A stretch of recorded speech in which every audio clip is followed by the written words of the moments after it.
Good morning dear students. आज हम पढ़ेंगे आपका लेसन नंबर 8 विशंबर नाथ शर्मा कौशिक द्वारा लिखी गई कहानी अशिक्षित का हृदय। पहले हम राइटर के बारे में पढ़ेंगे। जीवन परिचय।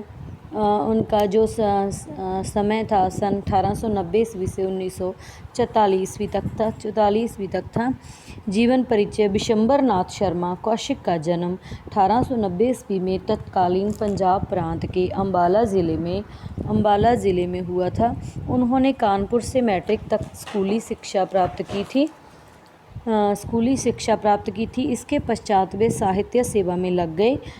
उन्हें हिंदी के अतिरिक्त उर्दू और अंग्रेज़ी का पर्याप्त ज्ञान था। संगीत और फोटोग्राफी में भी आपकी विशेष रुचि रही।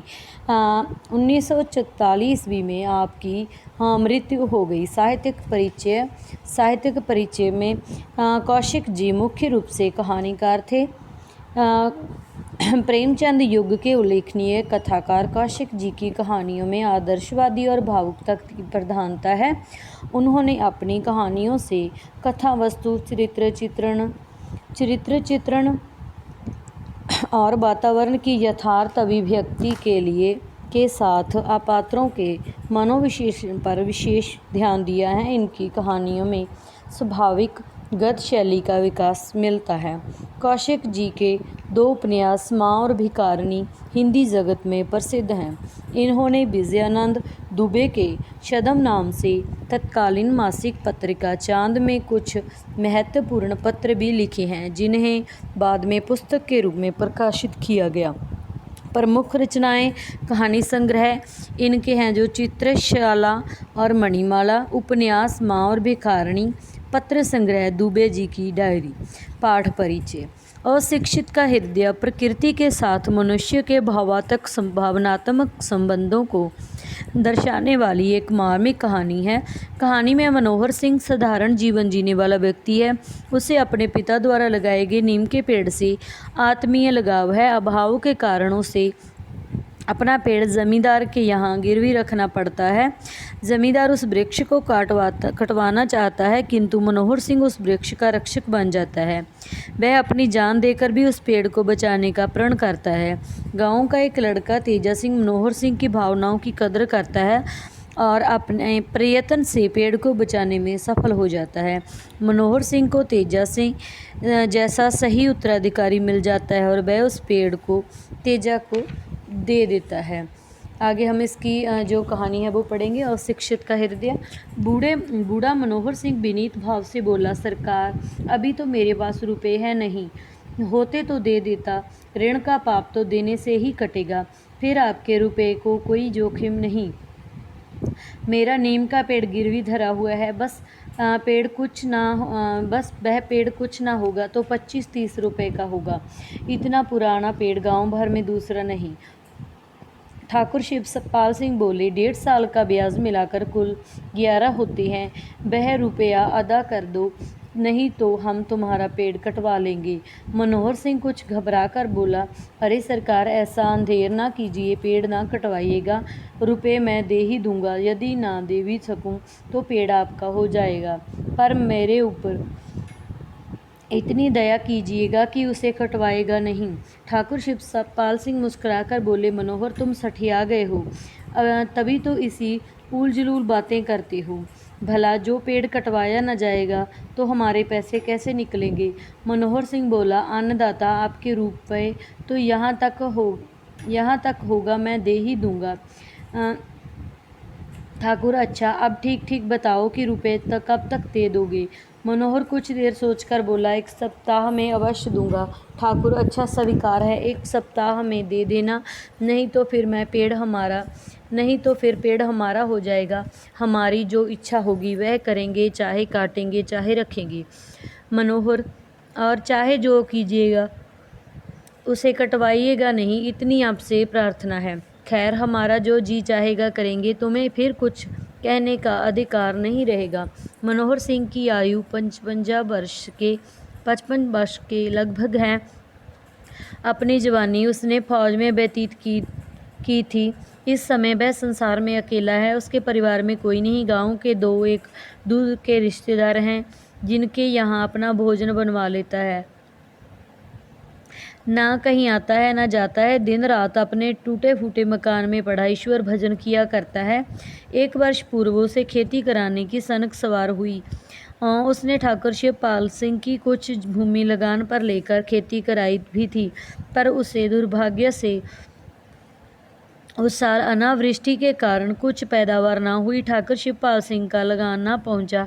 मनोहर सिंह को जो कुछ पेंशन मिलती थी वह उसके भोजन बस्तर पर ही को होती थी। अंत में जब ठाकुर साहब को लगान ना मिला तो उन्होंने उसका एक नीम का वृक्ष जो उसकी झोंपड़ी के द्वार पर लगा था गिरवी रख लिया। यह नीम का वृक्ष बहुत पुराना और उसके पिता के हाथ का लगाया हुआ था। मनोहर सिंह को 1 सप्ताह का अवकाश दिया गया। उसने बहुत कुछ दौड़ धूप की, 2-4 आदमियों से कर्ज मांगा, पर किसी ने उसे रुपया ना दिए। लोगों ने सोचा वृद्ध आदमी है, ना जाने कब डुलक जाए, ऐसी दशा में रुपया किससे वसूल होगा। मनोहर चारों ओर से हताश होकर बैठा रहा और धड़कते हुए हृदय से सप्ताह व्यतीत होने की राह देखने लगा। दोपहर का समय है। मनोहर सिंह एक चारपाई पर नीम के पेड़ के नीचे लेटा हुआ है। नीम की शीतल वायु के झोंकों से उसे बड़ा सुख मिल रहा है। वह पड़ा पड़ा सोच रहा कि सब परसों तक यदि रुपए ना पहुंचेंगे तो ठाकुर साहब उस पेड़ को कटवा डालेंगे। यह पेड़ मेरे पिता के हाथ का लगाया हुआ है, मुझे और मेरे परिवार को दातून और छाया देता रहा। इसको ठाकुर साहब कटवा डालेंगे। तो कहानी में आपको पता चल ही गया कि कहानी है जो एक नीम के पेड़ की है, जिसका जो मालिक है वो मनोहर सिंह, बूढ़ा मनोहर सिंह, जो एक फ़ौजी से आर्मी से रिटायर्ड फ़ौजी है। और उसने एक बार खेती करने की सोची। जब वो फ़ौज से वापस आया तो उसकी जो फसल थी वो नष्ट हो गई और उसे जो शिवपाल सिंह ठाकुर हैं उनसे पैसे उधार लिए थे, उसके बाद बदले में उन्होंने उससे नीम गिरवी रखवा लिया, नीम का पेड़। अब वो उसे वापस पैसे मांगते हैं, मगर मनोहर सिंह के पास कोई पैसा नहीं। जब मनोहर सिंह को शिवपाल सिंह बोलते हैं कि मैं उसके पेड़ को काटेंगे, तब मनोहर सिंह का उसके पेड़ के साथ भावनात्मक संबंध है, क्योंकि वो पेड़ उसके पिताजी ने लगवाया है, वो पेड़ उसके साथ ही पला बड़ा है, इसीलिए वो उस पेड़ को कटवाना नहीं चाहता। तो जब उसको 1 हफ्ते का समय दिया जाता है तब भी तब मनोहर सिंह कुछ नहीं कर पा रहा।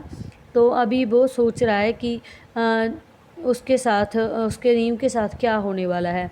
यह विचार मनोहर सिंह को ऐसा दुखदाई प्रतीत हुआ कि वह चारपाई पर उठकर बैठ गया और वृक्ष की ओर मुंह करके बोला, यदि संसार में किसी ने मेरा साथ दिया तो तूने, यदि संसार में किसी ने निस्वार्थ भाव से मेरी सेवा की तो तूने। अब भी मेरी आंखों के आगे वह दृश्य आ जाता है जब मेरे पिता तुझे सींचा करते थे। तू उस समय बिल्कुल बच्चा था।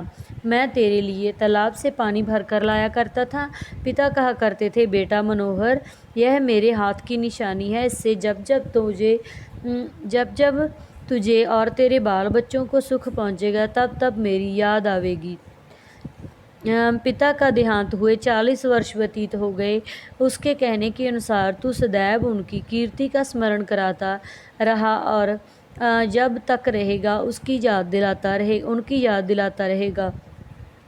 मुझे वह दिन अच्छी तरह याद है जब मैं अपने मित्रों सहित तेरी डालियां पर चढ़कर खेला करता था। इस संसार में तू ही एक पुराना मित्र है। तुझे वह दुष्ट काटना चाहता है। हाँ, काटेगा, क्यों नहीं, देखूं कैसे काटता है। तब ये जो पैसेज हम पढ़ चुके हैं, इस पैसेज में मनोहर सिंह है जो वो नीम के पेड़ के साथ बातें कर रहे हैं कि तू मेरे जैसा छोटा सा था। जब मैं छोटा सा था तब तुझे मेरे पिताजी ने सींचा और मैं तुम्हारे लिए तालाब से पानी भर कर लाता था। तो अब वो कह रहा है कि वो तुम्हें काटेगा, मगर बूढ़ा मनोहर हिम्मत दिखा रहा है कि वो उसे काटने नहीं देगा, ये दुष्ट आदमी है। उसी समय उधर से एक 15-16 वर्ष का लड़का निकला। वृद्ध मनोहर को बड़बड़ाता देख उसने पूछा, चाचा किससे बातें करते हो, यहाँ तो कोई भी नहीं है। बूढ़े ने चौंक कर लड़के की ओर देखा और कहा, क्या कहूँ बेटा तेजा, अपने कर्म से बातें कर रहा हूँ। ठाकुर शिवपाल ने मुझ पर कुछ रुपए चाहिए। तुझे तो बेटा मालूम ही है कि फिर साल खेतों में एक दाना भी नहीं हुआ होता, तो क्या मैं उनका लगान रख लेता। अब वे कहते हैं कि लगान के रुपए दो, नहीं पेड़ कटवा लेंगे। इस पेड़ को कटवा लेंगे जो मेरे बापू के हाथ का लगाया हुआ है। यह बात तो देखो, समय का फेर है जो आज ऐसी ऐसी बातें सुननी पड़ती हैं। बेटा मैंने सारी उम्र फौज में बिताई, बड़ी बड़ी लड़ाई और मैदान देखे हैं। ये बेचारे हैं कि किस खेत की मूली। आज शरीर में बल होता तो इनकी मजाल थी कि मेरे पेड़ के लिए ऐसा कहते मुंह नोच लेता। मैंने कभी नाक पर मक्खी नहीं बैठने दी। बड़े बड़े साहब बहादुरों से लड़ पड़ता था। ये बेचारे हैं क्या, बड़े ठाकुर की धूम बने घूमते हैं। मैंने तो तोप के मुंह पर डटकर बंदूकें चलाई हैं। पर बेटा समय सब कुछ करा लेता है। जिन्होंने कभी तोप की सूरत नहीं देखी वह वीर और ठाकुर बने घूमते हैं, हमें आंखें दिखाते हैं कि रुपए दो नहीं पेड़ कटवा देंगे। देखे कैसे पेड़ कटवाते हैं। लाख बुढ़ा हो गया हूँ, जब तलवार लेकर डट जाऊंगा तो भागते दिखाई पड़ेंगे। और बेटा 100 बात की एक बात तो यह है कि मुझे अब मरना ही है। चल चलाब लग रहा है। मैं बड़ी बड़ी लड़ाइयों से जीता लौट आया, समझूंगा यह भी एक लड़ाई ही है। अब इस लड़ाई में मेरा अंत है, पर इतना समझ रखना कि मेरे जीते जी इस पेड़ की एक डाल भी कोई काटने नहीं पावेगा। उनका रुपए गले बराबर है। भगवान जाने मेरे पास होता तो मैं दे देता, नहीं तो क्या किया जाए। पर यह नहीं हो सकता कि ठाकुर साहब मेरा पेड़ कटवा लें और मैं बैठे टुकर टुकर देख रहा हूँ। इसमें जो बूढ़ा मनोहर है वो तेजा सिंह, जो 15-16 वर्ष का लड़का है, उसके साथ बातें करता है। जो तेजा है वह बूढ़े मनोहर को चाचा कहते हैं और वह वृक्ष की और अपनी फौज की बातें सुनाता है कि वो उसने किन किन लड़ाइयों में कैसे कैसे जीता। तेजा बोला, चाचा जाने भी दो, इन बातों में क्या रखा है। पेड़ कटवाने को कहते हैं, काट लेने देना। इस पेड़ में तुम्हारा रखा ही क्या है, पेड़ तो नित्य ही कटा करते हैं। मनोहर सिंह बिगड़कर बोला, आखिर लड़के ही हो ना। अरे बेटा ये पेड़ ऐसा वैसा नहीं है, यह पेड़ मेरे भाई के बराबर है। मैं इसे अपना सगा भाई समझता हूँ। यह मेरे पिता के हाथ का लगाया हुआ है, किसी और के हाथ का नहीं। जब मैं तुमसे भी छोटा था तब से इसका और मेरा साथ है। मैं बरसों इस पर खेला हूँ, बरसों इसकी मीठी मीठी निबोलियाँ खाई हैं। इसकी दातून आज तक करता हूँ। गाँव के सैकड़े पेड़ हैं, पर मुझसे कसम ले लो मैंने कभी उनकी एक पत्ती तक छुई हो। जब मेरे घर में आप ही इतना बड़ा पेड़ खड़ा हुआ है, तब मुझे दूसरे पेड़ में हाथ लगाने की क्या पड़ी है। दूसरे मुझे किसी और पेड़ की दातून अच्छी नहीं लगती। तेजा बोला, चाचा बिना रुपए दिए तो ये पेड़ नहीं बच सकता। मनोहर बेटा ईश्वर जानता है कि मेरे पास रुपए होते तो मैं आज ही दे देता, पर क्या करूं, लाचार हूं। मेरे घर में ऐसी कोई चीज़ भी नहीं जो बेच कर दे दूं। मुझे आप इस बात का बड़ा दुख है। गांव भर में घूम आया, किसी ने उधार ना दिए। क्या करूं बेटा, आज सच जानना है। जो यह पेड़ कट गया तो मुझे बड़ा दुख होगा, मेरा बुढ़ापा बिगड़ जाएगा। अभी तक मुझे कोई दुख नहीं था। खाता था, ईश्वर का भजन करता था, पर अब घोर दुख हो जाएगा। यह कहकर वृद्ध मनोहर सिंह की आंखों से आंसू भर लिए। तेजा वृद्ध मनोहर सिंह का कष्ट देख सुनकर बड़ा दुखी हुआ। तेजा सिंह गांव में एक प्रतिष्ठित किसान का लड़का था। उसका पिता 150 बीघे की भूमि की खेती करता था। मनोहर को तेजा सिंह चाचा कहा करता था। तेजा ने कहा, चाचा बापू से यह हाल कहा है। मनोहर सबसे कह चुका, बेटा तेरा बापू तो अब बड़ा आदमी हो गया है, वह मेरे जैसे गरीबों की बात क्यों सुनने लगे। एक ज़माना था जब वह दिन भर द्वार पर पड़ा रहता था। घर में लड़ाई होती तो मेरे ही यहाँ भाग आता था और 2-3 दो दो तीन तीन दिन तक यहाँ रहता। वही तुम्हारा बापू अब सीधे मुंह बात नहीं करता। इसी से कहता हूँ समय की बात है। तेजा ने पूछा, कितने रुपए देने से पेड़ बच सकता है? मनोहर, 25 रुपये देने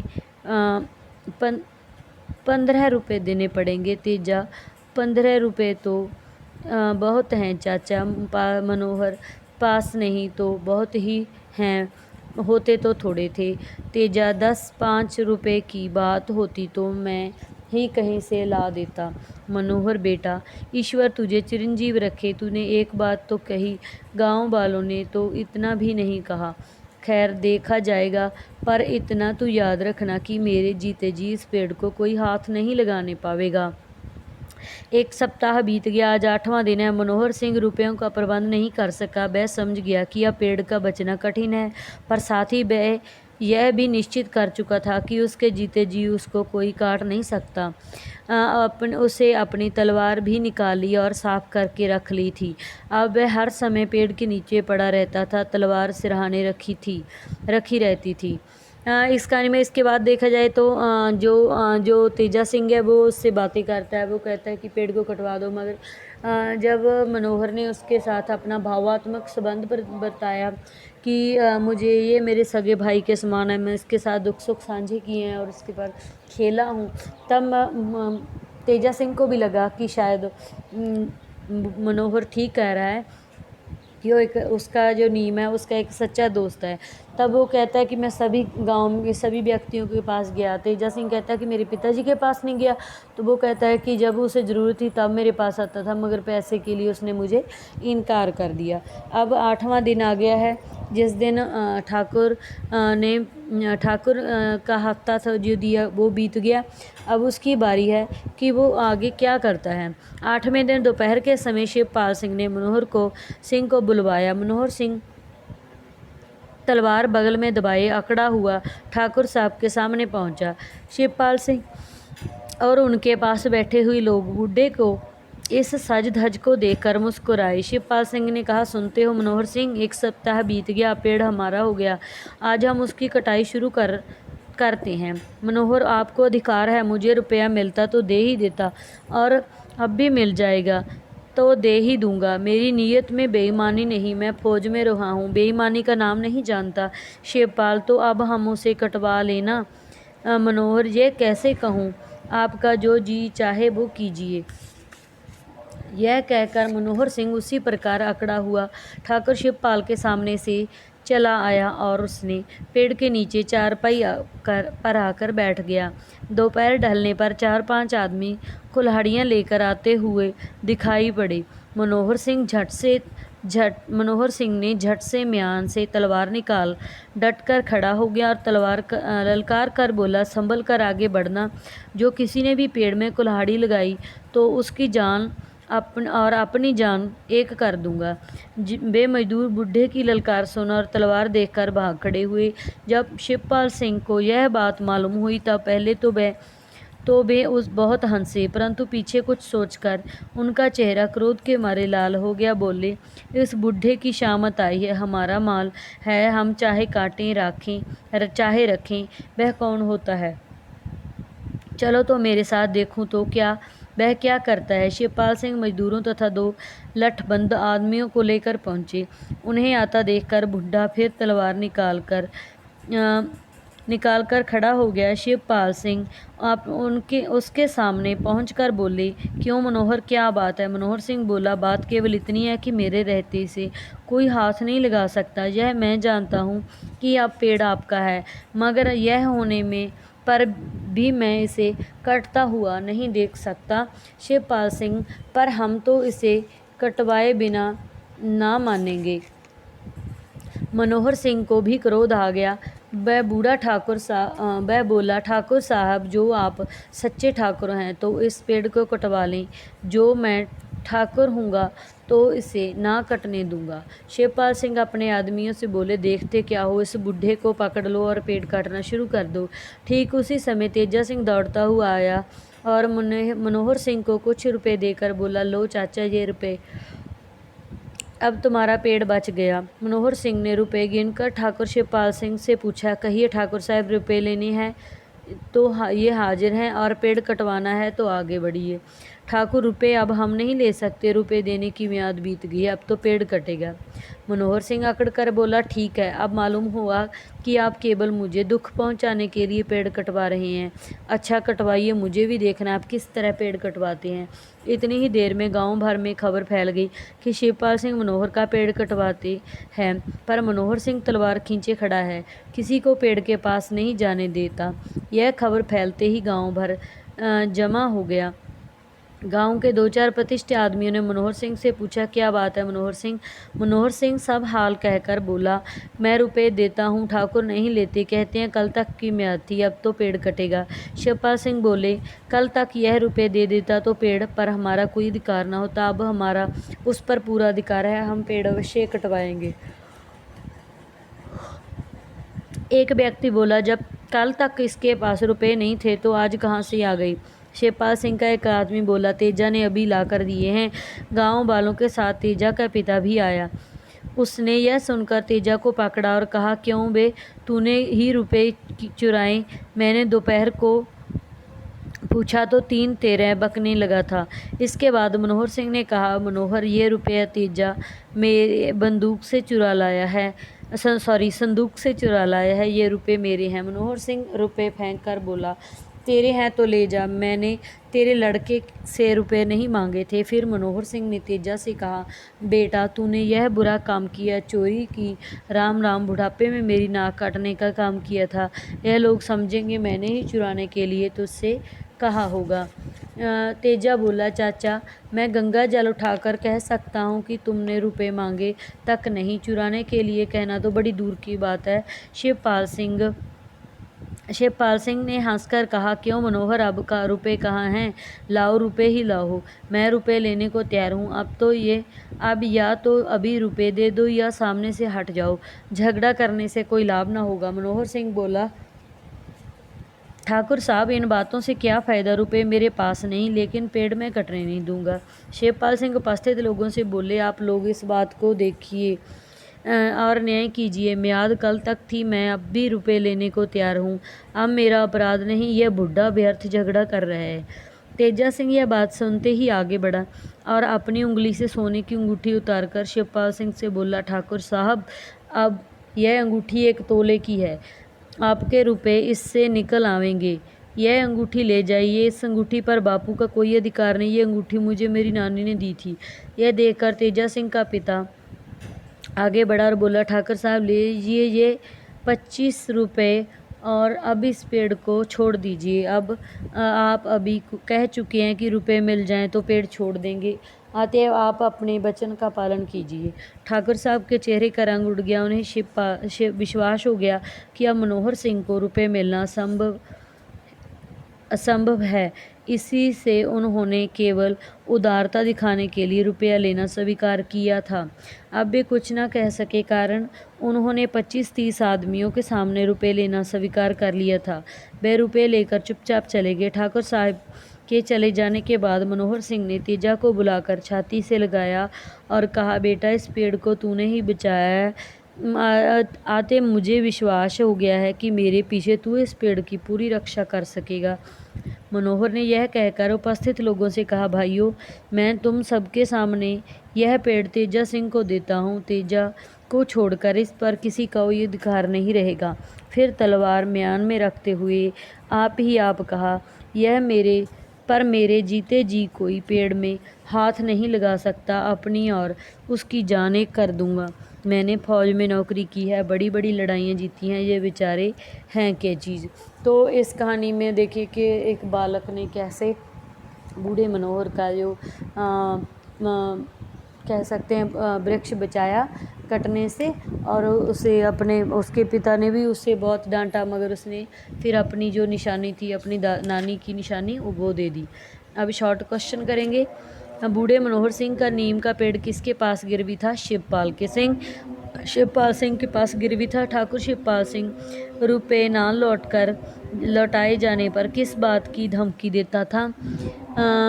ठाकुर शिवपाल सिंह रुपए ना लौटाए जाने पर नीम का पेड़ काटने की धमकी देता था। मनोहर सिंह ने रुपए लौटाने की मोहलत कब तक की मांगी थी? मनोहर सिंह ने रुपए लौटाने के लिए 1 सप्ताह की मोहलत मांगी थी। नीम का वृक्ष किसके हाथ का लगाया था? मनोहर सिंह के पिता के हाथ का। तेजा सिंह कौन था? 15-16 साल का बालक, गांव में एक प्रतिष्ठित किसान का बेटा था। ठाकुर शिवपाल सिंह का कर्ज अदा हो जाने के बाद मनोहर सिंह ने अपने नीम के पेड़ के विषय में क्या निर्णय लिया?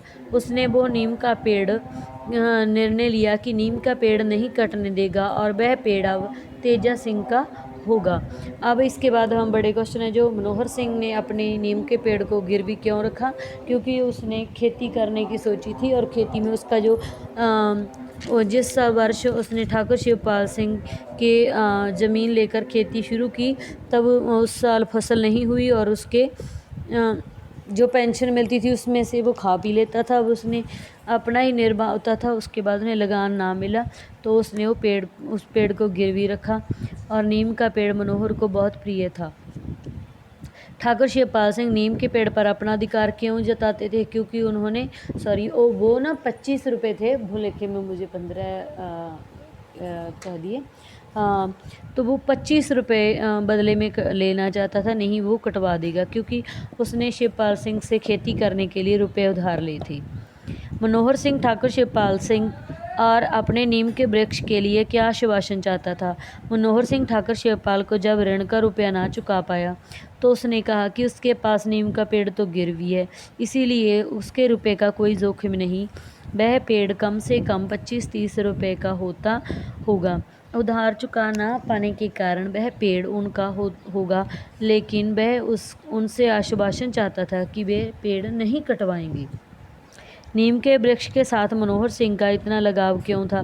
क्योंकि वो पेड़ उसके पिताजी ने अपने हाथों से लगाया था और बचपन में जब भी मनोहर सिंह का सारा बचपन उस पेड़ पर बीता था और मनोहर सिंह उस पेड़ से निमोलियाँ तोड़कर खाया करता था और ये यादगार पेड़ था जिससे वो अपने दोस्तों के साथ खेला था और उसके पिताजी ने वो पेड़ उसे निशानी के रूप में उसे दिया था। मनोहर सिंह ने अपना पेड़ बचाने के लिए क्या उपाय किया? उसने तलवार निकाली और साफ की और ये कहा कि मैंने तो फौज में इतनी जंग युद्ध जीते हैं, अब ये क्या चीज़ है। मनोहर सिंह की किस बात से तेजा सिंह प्रभावित हुआ? मनोहर सिंह ने जब ऋण ना उतार सका, तेजा सिंह मनोहर को चाचा कहकर बुलाता था।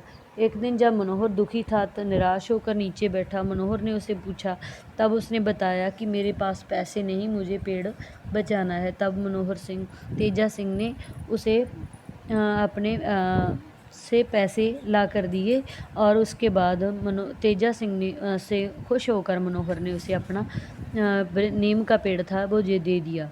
तेजा सिंह ने मनोहर सिंह की सहायता 25 रुपये देकर की। 25 रुपये लेकर आया, मगर उसके पिताजी को पता चल गया कि इसने चोरी किया। उसके बाद उसने उसकी नानी की दी हुई सोने की अंगूठी दे दी कि ये इसमें किसी का अधिकार नहीं है, आप ये ले लो।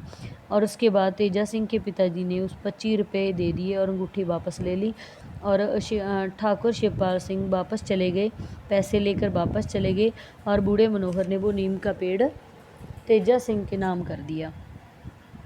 आगे मनोहर का चरित्र चित्रण। मनोहर कैसा आदमी था? फौज में भर्ती था, उसकी आयु 55 वर्ष की थी। तेजा सिंह 15-16 साल का बालक था। अशिक्षित का हृदय कहानी का स्वदेशपूर्ण कहानी है। इस कहानी में अशिक्षित ग्रामीण मनोहर के निश्चल तथा स्नेहपूर्ण हृदय का चित्रण है। व्यक्ति का व्यक्ति के प्रति अन्याय प्रेम तो अक्सर सुनते हैं, एक पेड़ के प्रति प्रेम देखने को कम मिलता है जो इस कहानी में व्यक्त हुआ है। लेखक ने यह भी स्पष्ट किया है कि यह मनुष्य के पास धन दौलत आती है तब वह मित्रों की सहायता तो दूर सीधे मुंह बात तक नहीं करता। मनोहर की भी सहायता गांव भर में किसी ने तक ना की। अब आपका जो चैप्टर कंप्लीट हो गया, अब इस चैप्टर को पढ़ें और क्वेश्चन आंसर लर्न कर लें। धन्यवाद।